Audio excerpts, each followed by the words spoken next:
Welcome back to another episode of Unscripted, the go-to podcast for those flipping the script and taking the unexpected path. I'm your host, Jessica Bergio, holistic life and business coach, author, speaker, and self-proclaimed high-energy hype girl.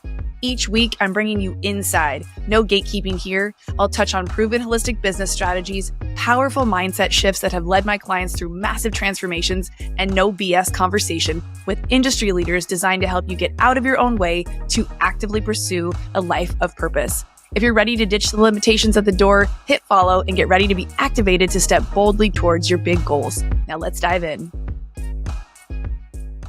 You guys, today's episode is a juicy one. You are going to love Samantha Daily as much as I do. I literally fell in love with her during this episode.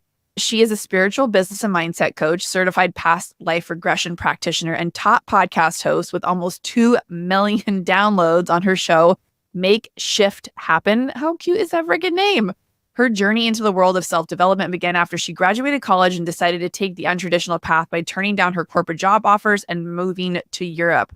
We dove into that story about how she ended up in Spain and meeting the love of her life. It was such a juicy story that I was like, tell me more. This should be a book. It was so freaking cute. But she literally packed up her life into 2 suitcases and left everything behind to explore the world.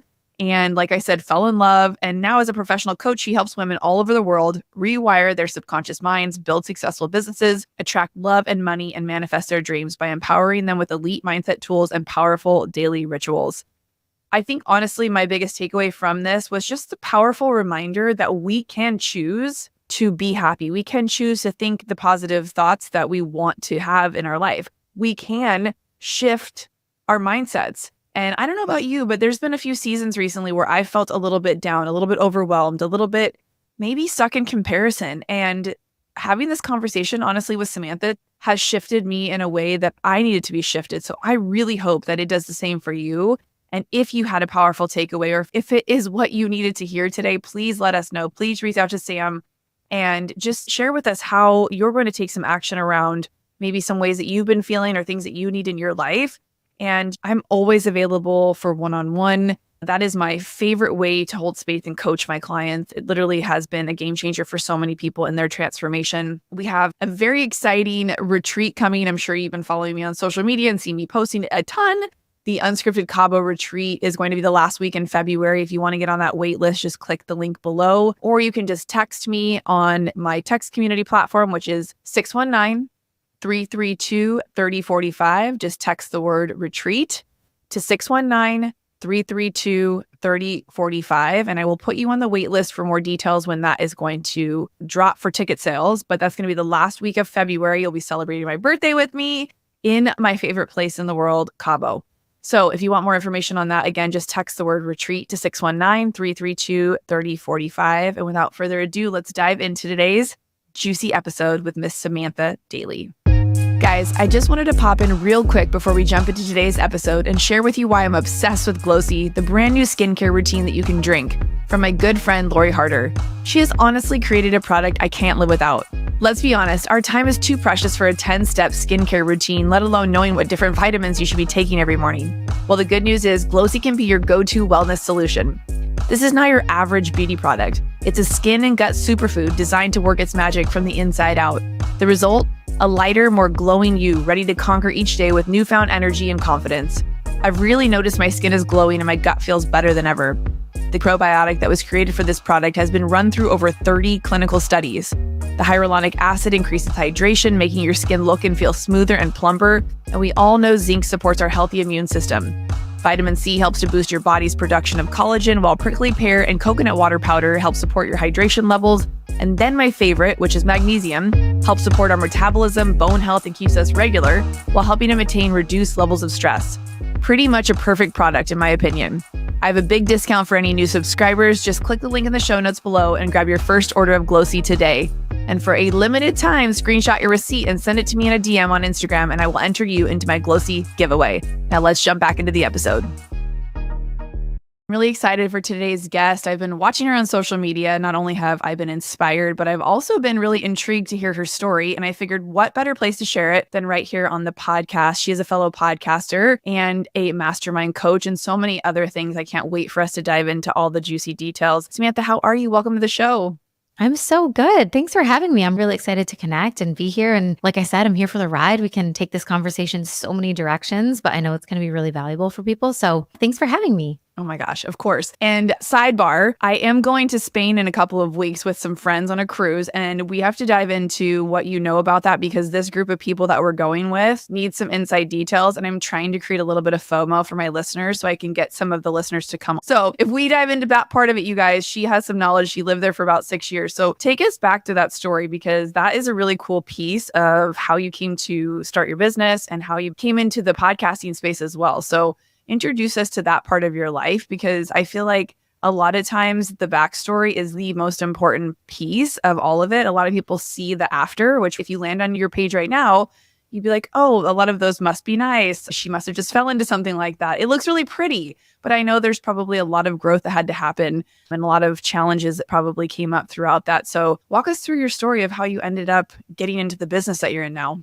Absolutely. And I think the story of my journey to living in Spain really helps showcase these certain elements of my personality that just makes sense for me to be an entrepreneur anyways. When I look back at the time of my life, I had no idea that I was going to start a business or that I would be an entrepreneur of any kind. But there were so many indicators of how I was moving through the world and the risks that I was willing to take and the crazy things that I was doing that were like, okay, this all adds up. That's the perfect like entrepreneur formula, someone who sees a challenge or a problem or an opportunity and they want to get creative and they're willing to risk it and step outside the box and meet the edges of their comfort zone. So this all started when I was 21 years old and I was in college at the time. And I had always wanted to travel, but I grew up in a family where we didn't travel very much. I was not going to Positano for spring breaks. That wasn't my life, although I grew up around kids that maybe had things like that. We were the road trip family. And so I just always had this desire to see the world and travel far and wide. I was very strategic. I decided to continue to study Spanish language in college because I knew it would be my ticket to be able to convince my parents to study abroad in another country. So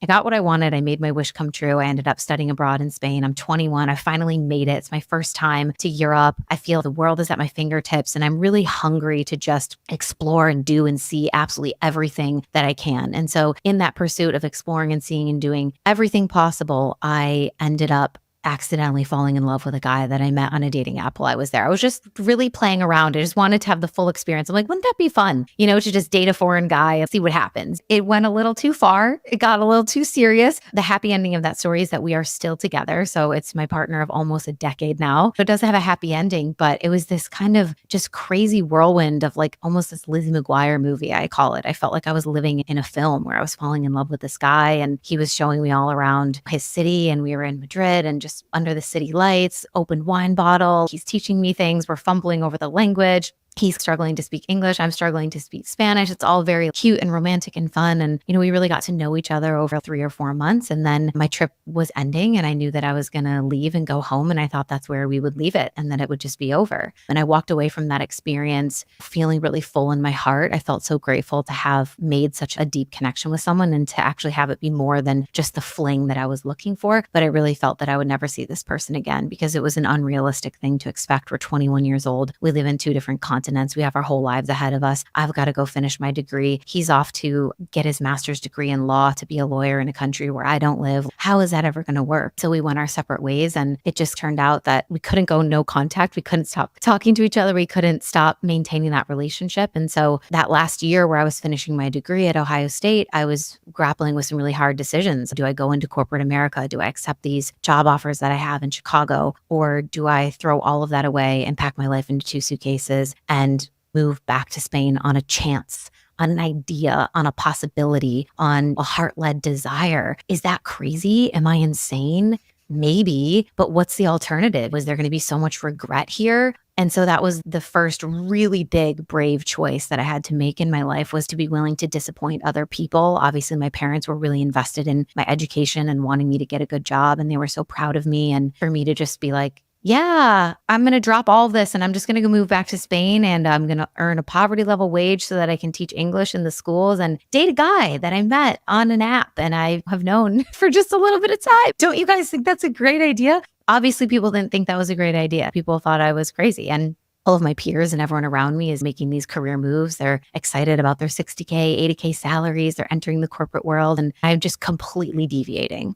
like completely just doing something way out of the box, unscripted, unexpected. But that laid the foundation for me in so many ways for entrepreneurship, for being able to follow my gut, trust myself. I always say self-trust is my number one business strategy, and it served me for my entire life. So really being able to trust your center and your inner knowing and let that guide you, and to be willing to take risks and do the things that other people aren't willing to do and see how it works out. And so it was this amazing adventure where I moved back to Spain and I lived there for 6 years. And I went on a pretty deep personal development journey while I was there. And I discovered social selling. I got into network marketing. I was going deep into my own reprogramming of my mindset, and things started to change in my life. And I really went through like a spiritual awakening. And then I wanted to share that with people. And I started blogging and sharing on Instagram. And then I made this ebook and I was like, this could actually be a coaching program. What if I walked women through this process that I've been through? And so that was my first experience in coaching women. And then that turned into digital products and programs. And then I scaled to multiple 6 figures. And I thought, well, my clients are asking me how I did this. They want to learn some of the business stuff. Maybe I'll start teaching that. And so it evolved into business mentorship and then podcasting. So it was just like a natural progression in this journey that I was not expecting, but I obviously was open for, and just following the pings and each thing that came my way of really figuring out what felt good to me and what felt exciting and taking the risks required. Oh my gosh, I love this story so much. This would be such a juicy book. I feel like it all needs to be put into a book. I'm on the edge of my seat, like, tell me more. And then what kind of ice cream did you have? And what was the bottle of wine? All the things. It's so romantic and then also so amazing. And I think so many people are probably feeling the same way as they listen to this podcast. And then also there's probably a giant pool of people who are like, that's not how it happened for me in business. It's so wonderful to hear people's amazing stories. And it is amazing where you can create something in products after an experience that you've had. But I'm sure like you've been a part of other groups, maybe coaching programs or masterminds, where you've seen a lot of people really struggle to take off in their business or to have things be what feel like ease and flow in their life. Can you walk us through what that process kind of looked like when you were working on that subconscious reprogramming and when you had a quote unquote kind of spiritual awakening? Because I think so many people are craving some of that in their life right now and might not know how to unlock some of that or how to give themselves permission to explore what that looks like. One, maybe because they're stuck in their day-to-day of busyness. Two, they're not sure where to start. Or three, there's so much resistance around it that they just can't seem to figure it out. So I know that was a very broad question, but I'm sure you've worked with people who it's not been quite as easy for them.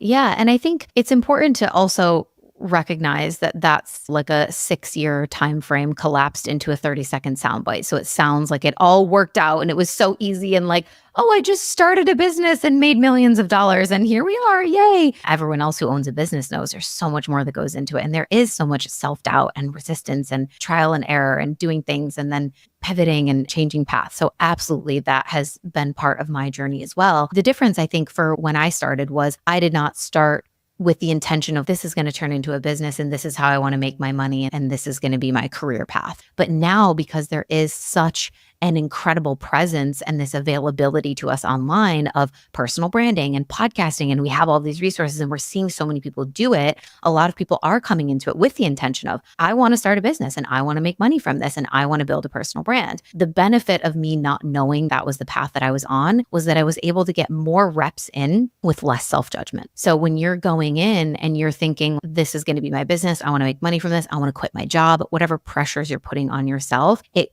amplifies that kind of resistance that you might feel. I can't afford to mess this up, or I don't want to look stupid because then what's going to happen? Or what if I put the wrong product out there and nobody buys it and I need to quit my job within 6 weeks? It's all of those pressures that are being added that really limit people from getting in the amount of reps that are required to become proficient at something. And so I was lucky enough to be young and dumb and just trying things to where I didn't know how to make great content on Instagram from day one. I started blogging. I knew that I liked writing. So I was writing long form and then blogs died and the writing turned into Instagram captions. And I was in that era where long, heartfelt Instagram captions was like the way that we created content. It was only photos. There was no videos yet. And so I was able to get in a lot of reps. And then I learned about social selling and network marketing and was doing a lot of trainings with that in terms of just sales and putting yourself out there and utilizing more video on social now. And so I had a lot of opportunities to put my face on camera and talk to Instagram stories and share my voice and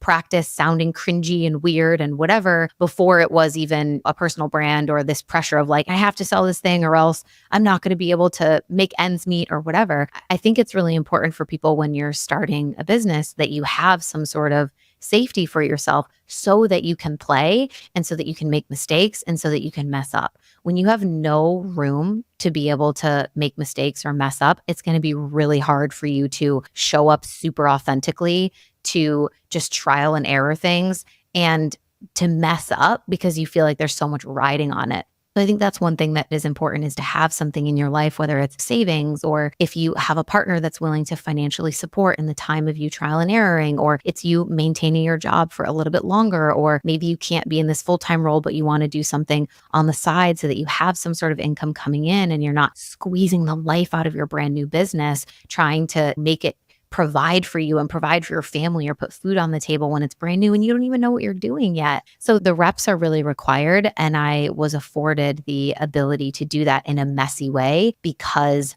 I didn't know what I was doing. I didn't know that I was in the process of building a personal brand. The business started way before I knew what I was building was a business. The business started when I was blogging, when I was writing long Instagram captions, when I decided to make a weekly newsletter. Like I didn't even have a business. I wasn't selling anything, but that was all leading me to the point of actually being able to have a foundation of having a strong personal brand and having a successful business. And I think podcasting fits into that as well. A lot of people are trying to wait until they have this big, amazing, booming business to where they feel important enough or worthy enough to be able to have a podcast. And it's like, the podcast is probably going to be the thing that connects you with people, that brings them in, rather than the reverse of feeling like you need to be famous before you can get on the mic. So I really think it's more about the messy action, creating the safety to be able to mess up and make mistakes. Know that it's not going to happen for you overnight or super quickly. It hasn't happened for any of us in that way. And even people that have had really big turnkey moments that have changed the game for them, there's been a lot of action steps and a lot of trial and error that happened before that. I was lucky enough to get featured on a really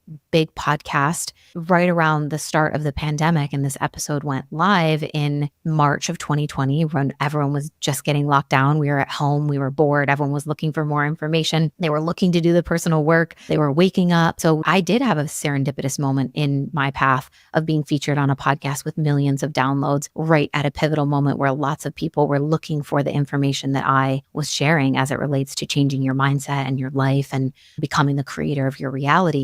But even if you look at my journey before that, there was so much that I did to build the foundation. So you could look at that one thing and be like, oh, that helped you get more followers and it helped bring in tens of thousands of revenue and client acquisition. And that is true. But it's also true that I spent like 3 years doing other shit that helped me build the skills to be able to execute on that. So true. And I love how candid and open you are in sharing that. And that's why I like to ask those questions, because I feel like it's that misconception that people see this beautiful after and, you know, it's in the title of 7-figure founder, or we're talking all these high numbers for people with these online businesses, and people just think that they can walk into something like that without having put the reps in. And it's something I speak to a lot with the podcast, because everyone is terrible in the beginning, whether it's stumbling over your words or not really liking how you sound or not being a great interviewer or interviewee if you're putting yourself out there. A lot of people struggle to create solo episodes thinking they don't have enough to say, or waiting till they feel like they're ready, when you know, and I know, you just shared, putting the reps in helps you get ready and helps you feel more confident. Because yeah, for me, this has been about a 5-year journey as well, going from one leg of business, always an entrepreneur, but into the online space is much different than I ran a brick and mortar for 20 years. It is different. And the reach that you have and the visibility you can create with things like a podcast and putting yourself on social and even writing is huge. But thank you for sharing that it took a few years before things started to pick up. I think there's also false guidance that people are giving of like, burn the boats, you got to go all in, pick one thing. And I err more on the side of keep yourself in a situation that makes it feel fun and exciting versus putting yourself where this is like the end all be all. And if you don't make this successful, then you're a failure and you might as well quit and go back to whatever it was you were doing that felt safe before. So let's speak to that a little bit, because I know that taking risks and building that leg of belief and confidence in yourself to make changes can be really scary and overwhelming for people. And this is something you love to dig into with your clients, within yourself. What if someone's listening and are wanting to make changes in their lives or wanting to reprogram some limiting beliefs that they have around whether they're worthy or not to have a podcast or to put their own thoughts and perspectives out into the world? where would somebody who's just struggling with that start? Think of that 2020 version of people being finally open. I'm in some awareness that things need to change because what's going on isn't serving me anymore. But where do I even start? That old quote of whether you think you can or you can't, you're right. Was it Benjamin Franklin? Like, it's such an old quote. It's like we've known this since the dawn of time, that your thoughts are the most powerful thing at influencing what you create or what you don't create in the world. So if you are continuing to tell yourself the story that you're not ready yet, or you need to be more prepared, or you need to learn more, or you don't have a big enough following yet, or no one cares what you have to say, or you're not worthy of having the podcast or the platform or the business or whatever, then you will continue to look for the evidence of those things to be true in your life, and you will find it. It's like all of the evidence exists all at once. There is so much evidence for why you're incapable, you're not ready, you can't do it, it won't work, it's too risky, it's a bad idea. And there's equally as much evidence for all the reasons why it could definitely be you. It might turn out better than you ever thought. There's more possibility than what you believe is available, and that this could be the best thing that you've ever done. All of that evidence exists at the exact same time in the world that we're living in. It's about, what are you looking for? Are you arguing for your potential, or are you arguing against it? Where you sit in your mind frame of your thoughts and what you continue to perpetuate through your mind is going to be what you see to be true in the reality around you. And so whatever you're looking for, whatever evidence you're looking for, you will find it. So look for the positive evidence. Change those what if stories from what if this goes badly, what if it doesn't work, what if no one buys, what if no one listens, what if no one cares, to what if this is the best thing I ever did? What if eventually this becomes like a major podcast? What if I start getting really cool guests? What if my business in 5 months, 5 years, whatever timeline blows up? What if this becomes a really deep purpose for me? What if I get invited to speak on stages? What if I write a book one day? What if I become a really important pillar for even just one person in the world to help them change their life or their reality or their health or their wellness in some way? What if I could be the voice that someone needs to hear to make a change that will ripple out and impact the rest of their life, their family, their finances, whatever it is? What if, insert positive? Keep putting that back into your mind. We have a conscious choice that we get to make every day to change our thoughts. Your thoughts are the things that influence your feelings, and your feelings and your thoughts are the things that ultimately create your actions and behaviors and how you show up in the world, what you choose to do and not do. And your thoughts and feelings, actions and behaviors all combined makes up your personality of how you present yourself to the world. And that informs your identity of how you see yourself and the stories that you tell yourself about who you are and what you're capable of and what your skills are. And so if you want to change anything in your life, you should start by changing your thoughts. And that really happens on a conscious level of making the choice that I'm going to become more aware of what is happening in my mind and what stories I'm telling myself. And when I catch myself having a thought that is not of service to my highest potential, that is not of service to my future, that is not of service to the mission that I'm wanting to create or build in the world, that I just pause and I recognize that I'm having this thought, and I decide to forgive myself and say, I forgive myself for thinking that I'm incapable, or that this is a bad idea, or that nobody's going to care, or that my voice is not worthy. And instead, I choose to believe that everything is always working out for me, or there is more possibility than what I could have ever dreamed, or that little by little, I am going to develop the skills and the confidence to be able to do this. I may not be 100% confident today, but I choose to believe that little by little, day by day, with every action, with every risk, with every self-trusting decision, that my confidence is growing and that I will become capable and a master at this craft. That's the choice that you get to make. And of course, there's subconscious modalities that you can tap into to help yourself as well. All kinds of therapies. You can practice hypnotherapy, EFT tapping, utilizing mental rehearsal, which is essentially just visualization. But we know these things through science are powerful at influencing the subconscious mind. Even things like breath work can help access the subconscious. So there's a lot of tools out there. But I even think just the easiest thing for people to start with is, can you become more aware of the ways that you're arguing against the future that you actually desire, and make a choice in those moments to shift and say, I forgive myself for thinking this way and I choose to believe something else. So good. Guys, did we just go to church? I think we did. I love that. I love getting a dose of that, even though I know so much of that. It's always a great reminder to hear it over and over and over again. I'm sure you have some great resources and people or mentors that you've worked with or learned from. Can you share some of where you learned a lot of this information from as well? Because I know a lot of us are self-made in a sense. We have to do the inner work ourselves, but a lot of times we learn these skills, like all of the modalities you talked about, from somebody or were taught a certain way to practice them. Can you share some of those rituals or people that have influenced you? Yeah, for sure. I think a really powerful book to help really get outside of yourself and understand that you are not your thoughts is The Power of Now by Eckhart Tolle. And it's one of those books that a lot of people talk about and recommend, but there's often a resistance to reading it because it's kind of like a mind fuck in a book. And so I remember trying to read it at one point and then I was like, I'm not enjoying this. I put it down. But I think it's one of those books where when you're ready for it, it sucks you in and then you absorb it and you're like, wow, this is so fascinating. So I love that book. Also, Dr. Joe Dispenza has been a huge influence in my journey of just even understanding the capability and the power of the subconscious mind and mental rehearsal and seeing your future before it happens. So you can look into some of his books, Breaking the Habit of Being Yourself. He's obviously been featured on so many podcasts. You can look him up on YouTube. He has powerful meditations and things that you can use. When it comes to EFT tapping, I think it's Brad Yates on YouTube. He has a lot of different tapping for a wide variety of beliefs that you might want to rewire through tapping. Gala Darling also has a tapping membership that's really powerful, and she's incredible at what she does and really takes a modern twist to this idea of the emotional freedom technique of tapping. I have an incredible friend and practitioner who does hypno breathwork, which is this mix of hypnotherapy or hypnosis and holotropic breathwork. And it is beyond powerful in shifting stories and doing deep healing work. Her name is Susie Perry. You can connect with her on Instagram. She's Breathe with Susie. So yeah, those are a couple of the ones off the top of my head, just about some of those modalities that we mentioned.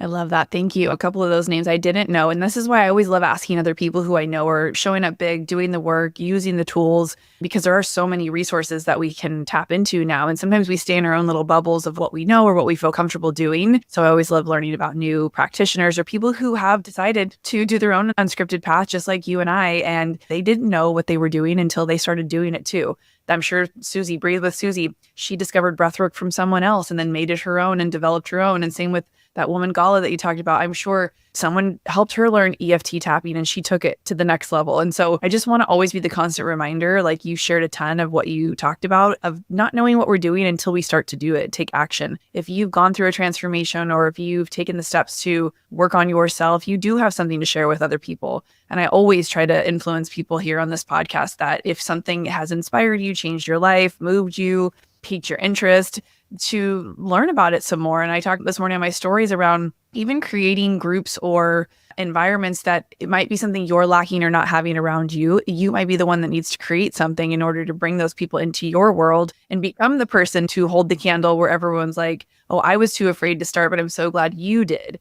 Create the spaces that you wish existed. And maybe it's a reimagined version of something that you see out there, but it's not quite right, or you think that you have an idea of how you could make it better. That's what we're all doing, with these modalities. None of us own them. We didn't invent them, but all knowledge in the world came from somewhere, and we're just continuing to pass it down in new and different and creative ways. And so allowing yourself to be that portal for someone to discover this work in a new way that has your twist on it. I say that all the time. People think, oh, it's so saturated. I think that's a big resistance that people have to starting is, oh, there's so many other people that do this work already. Why would someone want to work with me over these other people that are bigger names and they have more notoriety and they've been doing it for longer? And the truth is that those bigger names and the people that have more notoriety and they've been doing it longer, they're probably more expensive or more exclusive. And all of their stuff is not accessible to the entire world. Or there's a huge percentage of the population that doesn't know that person exists. So you look up to that individual and you're like, oh, why would someone want to work with me when they could work with them? They don't even know that person exists. We need more doors of opportunity to invite people into this work so that they can grow themselves and so that they can work on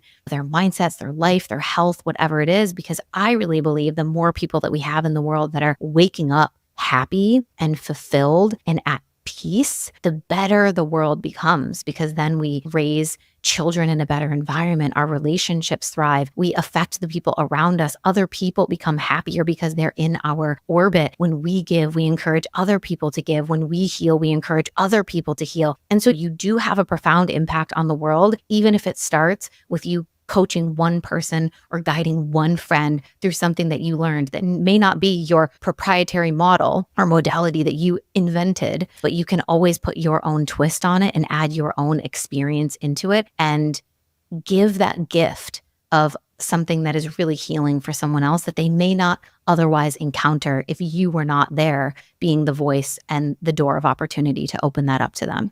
So true. And I'm so glad that you brought that point up because it leads me down the path of the comparison trap that people fall into. But also, what you just said is something that was redirected at me the other day. I was talking to two of my girlfriends who run a different mastermind that is focused all around community. And I made reference to not doing something specifically because someone very close to me is doing it as well. And they both looked at me like I was the dumbest person they ever talked to. And they said, girl, people don't always know who she is. It was like somebody specific that was like a friend of mine. I was a hairdresser for over 20 years. No one ever said, don't be a hairdresser because there's too many of them. There was like 2 salons on every block where I worked in downtown San Diego. And no one ever said there's not enough clients to go around.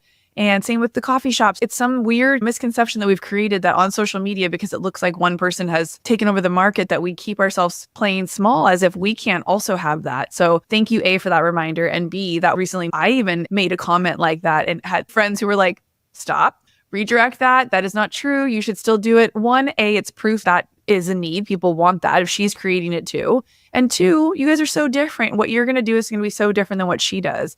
And so we do need to be reminded of that, because if you are, like I say, on an unscripted path, a lot of times there isn't a playbook for how to do something specifically.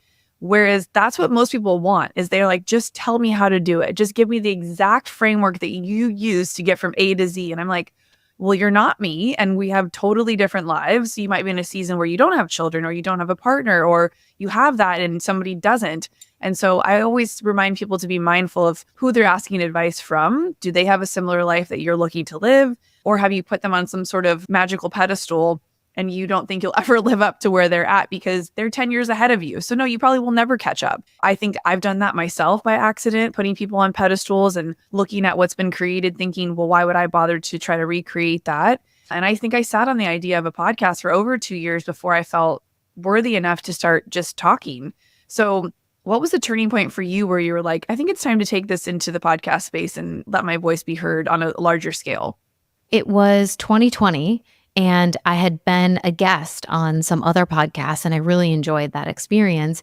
And I think talking and communication has always been a gift of mine. I definitely have the gift of gab, as you probably heard in this episode. The girl can go on. She can be long-winded. We love hour-plus episodes over on my podcast, so we can definitely talk. But I think it was really just, I wanted to be able to go deeper. I think that it feels limiting sometimes with what's quote unquote working on social media in terms of having everything be shorter and concise and quick and to the point and catering to the shorter attention spans, but really wanting to be able to express myself more and dive deeper with my audience and also invite people in to a more personal version of me. I think it's hard to share some of the deeper stories of your life or your challenges or vulnerabilities or things like that in a 30-second soundbite or reel or TikTok. And so one of the best things that I think has come out of getting into the podcasting space is that it's created an unreal amount of intimacy and trust with my audience. People really know me. I'm also a really open person and definitely an oversharer. So if you listen to the podcast, you know way too many things about me, but I'm comfortable in that. And that works for us because now we hang out every week. We talk for an hour. A lot of people have so many friendships, relationships in their life where they don't spend an hour with that person diving deep into their feelings, emotions, strategies, what's going on for them, life updates every week. And you become that person for people in your audience. They spend 30, 45 minutes, an hour with you every single week on your show. And they learn a lot about you. They learn a lot about themselves through the wisdom and the value that you share that deepens the relationship in a really amazing way. And that's just going to create more community, more connection. It's obviously going to drive a higher conversions of sales because people are going to know for sure on a soul level, you are the person that I want to work with. I feel so connected to you. I trust you. I know so much about your journey. It resonates with me. I know how you teach. I know how you talk. I like the way you guide. It speaks to me. So as someone who's a service-based business owner, if you're wanting to get into podcasting, it's incredible for that. And I think it just made a lot of sense for me at the time. Everyone's at home. We're locked inside. I love to talk. I want to go deeper with these people. I want to share in a more expansive way. It's podcast all the way. I love that. I couldn't have said it better myself. And you've recently hit 1 million downloads or so on your podcast. So walk us through this journey with the show. Yeah. So the show started in July of 2020. So we just hit our 4-year mark. We're on our way to 2 million downloads. So it's really exciting. But one thing about the way that I've guided the podcast is I have not taken any breaks. yet. There's been no seasons, there's been no stops, there's been no breaks, which I think for sure has been incredible for the momentum of the show. It wasn't like an intentional decision or like a strategic thing of like, I'm not going to stop because then people are going to fall off or they're not going to care. It was really just, I love podcasts and I love talking to my audience and I love sharing. So why would I stop? And then that's just kind of like a beautiful result byproduct of having that consistency in that relationship that I'm building with these people. So that was a big part of it. I think something that also really helped was my willingness and openness to share it all and be vulnerable, to share about certain things in my personal life, challenges. There's been many a times that I've cried on the podcast. I was really ready for these people to know me on a deeper level. And that creates a level of connectedness that's going to make someone want to keep coming back because now they're invested in you and your journey and your story. So I think that really helps the show grow. And then, of course, just the traditional kind of tactics of putting yourself out there, getting featured on other shows so that you can get in front of new audiences and that people can discover your work and your voice. And if they connect with you, they'll come over and listen, and sharing the show consistently on my socials. I was so religious, especially at the start of like every week, I'm going to hype this episode. I'm going to talk about it. I'm going to make sure that the title is really SEO optimized or a juicy hook that like makes them want to like click play and dig in and they want to find out what's in this episode. So things like that. But yeah, I think the vulnerability, the openness piece, and the consistency are really, really key. All key, super key. And I just want anyone listening who has a show, has recently started a show, wants to start a show, to remember those key pieces of the excitement that you can keep going with the momentum of not stopping the podcast. I have a freebie that I give away basically around podcasting when people ask me, shouldn't I start a podcast? And it's literally 3 reasons to start one and 1 reason not to. And the only one reason not to is if you don't think you can be consistent, because I do believe in the podcast space, like anything, when you start to get a little bit of traction and momentum, you want to keep that going by keeping your excitement about whatever it is you're creating. And so if you innately love to talk, trust both of us, you won't run out of things to talk about if you stay and err on the side of authenticity and live your life and share openly the things that bring you joy. And I always say, if you want to keep things close to the vest, you don't have to talk about that stuff. The same with social. If there's certain things in your life that you want to keep private, keep them private. I rarely talk about my son on the podcast. And for me, it's not part of the brand. More and more things have come. He's a preteen. And so I've started to mention him a little bit more because there's things that have been challenging. And I'm in that season where I'm embracing the age I'm at and the things that are happening. So it's like the show can evolve with you. Your brand can evolve with you. And that connection and trust that she's talking about is something that's built by sharing that kind of stuff on your podcast or even on social media, and can be the byproduct of why people want to work with you. And it might have nothing to do with the things you're speaking about on your show. We know that to be true. If people trust you and feel connected to you, they're just looking for the next thing you have to offer. It might be a sweatshirt. It might be a retreat. It might be a mastermind. Who knows? But they've connected with you, like you said, over maybe several episodes or several months or several years. People have been following other people and maybe have never even left a comment or a review, but they're there and they are so appreciative of the value that you give. I think continuously showing up and that consistency piece is key for the longevity of getting to these almost 2 million downloads. And I know when people start shows, they're like, how quickly can I monetize? How fast should a show grow? And I'm like, it goes as fast as you're willing to show up for it. But also, when you've put some legwork in the front end like you did, you're going to have a little bit more traction on the back end. I just want to say congratulations, because that's no easy feat to reach almost 2 million downloads and to be that consistent for that long with no breaks. That is a big deal. With our show, we ebbed and flowed. First, it was 1 episode a week, then it was 2. And then for a while, I was on a good one doing 3 episodes. But then we dropped to 2, and it's ebbed and flowed like that, but never, unless there was a glitch in the matrix, have we missed a week. And I think it's been about 3.5 years also here. So I feel you on that. And I think it's been interesting because there's been times where I've questioned if the podcast is making an impact, and the universe always answers that question swiftly with a comment or someone coming into my mastermind being like, I've listened to your show for the last 8 months. And you finally mentioned having something like the mastermind. Tell me more. I don't even know what that is,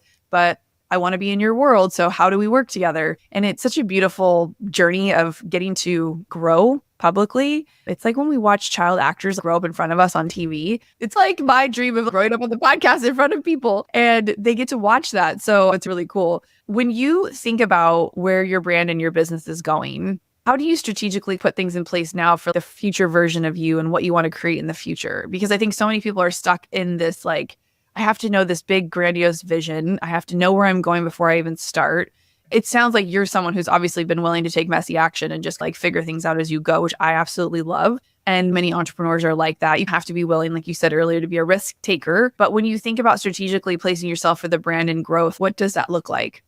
I think it's important to have a bigger vision of what you see as being possible for you in the future. But I also try not to get too bogged down in the details of it or trying to figure out exactly how I'm going to get from here to there right now, and really kind of like surrendering that part to the universe in a sense, because I can have this vision of what my life and business might look like in 10 years, but also who I'm going to evolve to be in those 10 years of time is going to be a totally different version of who I am now. And so, of course, it makes sense that the version of who I am now doesn't know the how-to steps of how to get there, but I will figure it out as long as I'm committed to that continued evolution. And as opportunities show up, being willing to say yes and take the risks and put myself out there. And so I do like to have a vision of the future. I'm entering a season of my life where I imagine that I hopefully will become a mother soon in the next couple of years. And that's going to wildly change things for me in entrepreneurship and just the way that I run my life and the amount of free time that I have and things like that. So strategizing for what that might look like and preparing offers so that things don't require as much of a demand on my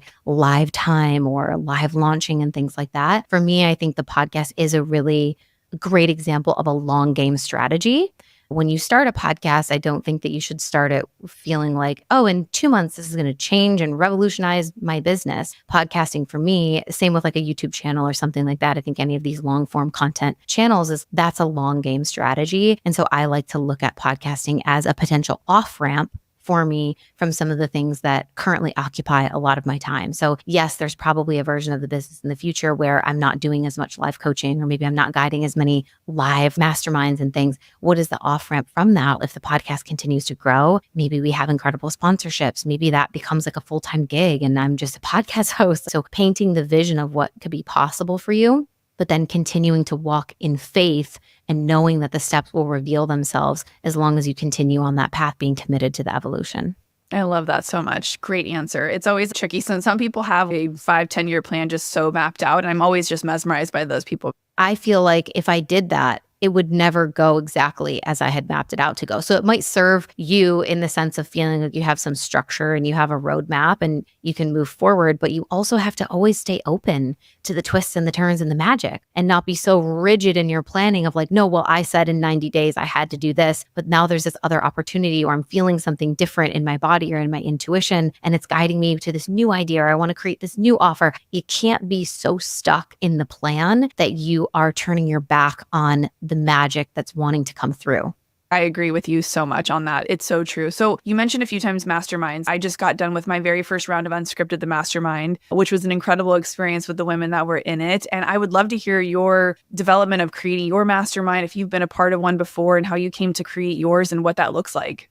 The first mastermind that I was ever part of really changed my life. I was working with Mel Wells at the time, and I had just seen her do a live video, and I had no idea what the mastermind was, but it was like you were talking about earlier when someone comes in and they've heard your podcast or something, and they're like, mastermind, I don't know what it is, but I want to be part of it. And it was one of those moments where I was just like, you're the person for me. We vibe. And so within 30 minutes of this like live video about this mastermind, I was paying the paid in full of $20,000 for this year-long mastermind. And I was like, okay, this is what I'm going to do. And it was the craziest experience because I had never invested that much money in myself ever before. And I was almost at the point of making the first 6 figures in my business. So I would still say that I was pretty early on to make such a big investment and to really, again, fully trust myself and hand myself over to the risks that I know are going to have those ultimate returns. But that experience was so powerful for me because it was a year long and there was so much mentorship and guidance, but also sisterhood and connecting with other female entrepreneurs that were on the same path. And there was an in-person retreat connected to it. And so there was just a lot of development and expansion. And on the first day, we were sharing our income goals for the year. And there were people that were like, 3 million. 1.5 million. And I'm over here, I'm like, I've made 80K in my business. But it really pushed me to be like, okay, here we go. You better buckle the fuck up, girl. You better step up to the plate. You better act like one of the people in the big leagues because now you are. And so I think that's something that's really inspired me in my creation of my masterminds. Is can we facilitate a space that, yes, of course, there's going to be incredible trainings and you're going to learn all these tangible tools and strategies and things that you can implement into your content and your business and your messaging and all of that. But outside of that, can we facilitate a space where even if you watched none of the trainings, you just automatically got better at what you do because your confidence and your energy started to raise to this like higher frequency because you're in that space where you're surrounded by people that are doing incredible things, that have a positive mindset, that are committed to growth, that are sharing actively in the group. Oh my gosh, I'm doing this. I had this idea. Okay, I'm running with it. Just made this amount of money. This is working for me. I'm celebrating this. I really messed up here. Oh my gosh, I have this challenge with a client, but I'm getting through it. What's your advice? And then you watch people evolve in front of your eyes. And there is no way that you can't be changed when you're in a space where that's happening. There's no way that you cannot be personally, energetically, spiritually shifted by being in a room of people that are in their evolution as well. It rubs off on you. They've done studies on this. I think it's called the Pygmalion effect or something, but it's like the people that you're around, you calibrate to their energetic level. And so in creating my masterminds, I'm always thinking about that of like, how can we facilitate a really powerful space where you're not only getting the tools and the trainings, but also the community and being uplifted and being pushed to be better, being pushed to believe in yourself harder, right? Being pushed to challenge yourself to go bigger.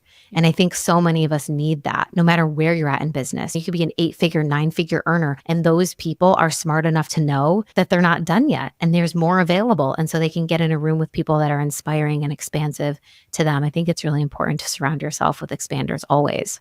I could not agree more. It's so true. I literally was just having this conversation with my mom around friend groups and different people in your life that if you're trying to create some sense of growth and you're constantly getting shown the opposite of where you really want to be, it's going to affect you. And so how do we remove ourselves from situations that are not feeling expansive? And how do we get into containers that are? They exist. It's just a matter of finding the right people, vibing with them, feeling into that energy, and then knowing that you're worthy to drop 20 grand on yourself for the year.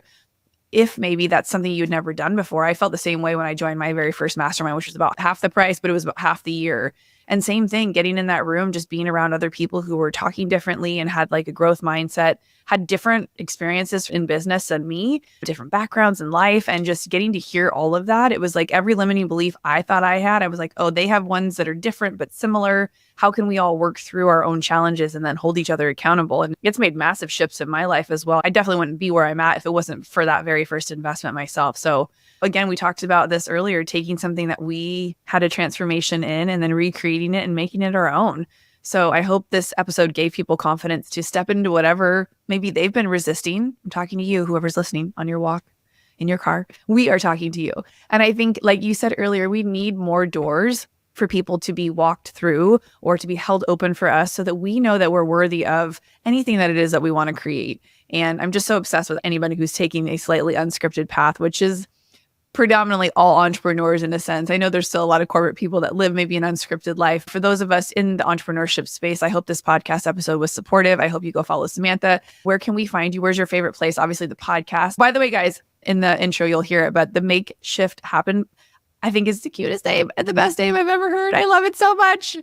Thank you. Thank you. I know I'm like, we're never changing the name of this. I finally just got it trademarked too. I was like, thank goodness. It's officially mine. So you guys can come over and listen to the show, Make Shift Happen podcast with Samantha Daily. I hang out a lot on Instagram. I love connecting with you. So if you found me from this episode, let me know also so that I can thank Jess for hosting me and connecting us. You can send me a DM at _Samantha Daily. You can also find the podcast on YouTube. My website is samanthadaily.com, but I'm really looking forward to connect with you guys and just learn more about your journeys, your business. If there's anything about my story that you resonate with or that feels similar, I'd love to hear from you. Yes, guys, reach out. This is one of those things where if you feel called to do it, this is what social media, this is podcasting are for us to grow community and to feel connected and supported. And you don't get what you don't ask for. So just simply leave an audio note or saying hi to somebody in the DMs, you have permission to do that if you needed to hear that today. So we love hearing from you. I love hearing from you. Obviously, Samantha does too. So reach out, tell somebody how maybe they've impacted your life, whether it was one of us or somebody else in your life, and just share that message of positivity. And if you can, stay focused on that versus anything else. And if you need to get into supportive communities, there are masterminds like both of ours, podcasts that you can binge listen to, and maybe a group that you need to create that maybe doesn't exist where you're at, and you can be that light for somebody. So just always sending you guys so much love. Sam, thank you so much for your time today. It was great talking with you. I loved hearing your story, and I wish you nothing but the most success in your business and in life. And I hope we get to stay connected. You guys, you know what to do. Go leave us a little love on the podcast, and we'll see you on the next episode of Unscripted. Which one of your girls needs to hear this one? Send this to someone who could use a smile, some encouragement, and a little love from this edgy podcast host. Much thanks and all the love.